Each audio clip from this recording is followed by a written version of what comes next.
Информирован значит вооружен. В последнее время в Гагаузии стали часто проводить различного рода семинары на темы, связанные с сельхозпроизводством. Руководители кишиневских фирм приезжают в автономию и рассказывают гагаузским сельхозпроизводителям о том, что есть проекты по финансированию сельского хозяйства. Можно получить субсидии и гранты. Мы должны информировать аграриев, мы должны с ними работать, мы должны им помогать. И нужно показывать даже те новшества, которых нет сейчас в стране, но которые есть в других странах, где сельское хозяйство находится на другом уровне. И мы должны им помогать перенять все самое лучшее, что есть в развитых странах, в европейских странах, в странах из региона и так далее. И это поможет им не только построить правильно свой бизнес, но и развивать в том ключе, чтобы была польза не только им, но и всем гагаузам здесь, в Гагаузском регионе.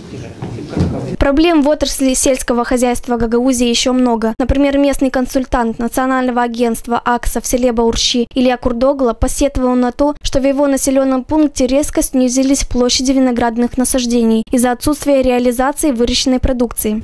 Очень болезненный вопрос, что надо сельскому хозяйству уделять больше внимания. Государству надо уделять больше внимания. Потому что раньше, я помню, килограмм пшеницы было 20 копеек был. И бензин был 20 копеек. Еще раньше был 7 копеек, и бензин был 7. Сейчас бензин 17, а пшеница 2 почти 10 раз. И никакие в рамки не входят. Эксперт Института развития и социальной защиты в Республике Молдова Виарел Коврига отмечает, что в Молдове не только аграрии должны развиваться, есть еще и другие отрасли, нуждающиеся в финансовой помощи. Помимо субсидий, есть различные проекты, где можно получать хорошую финансовую помощь, и можно решать очень большие проблемы, которые есть на данном моменте. Мы привыкли говорить о аграриях, но мы забываем, что сельское хозяйство – это часть развития села. То есть нужно более обширно смотреть на то, что мы должны развивать и в Гагаузии, и в целом по Молдове.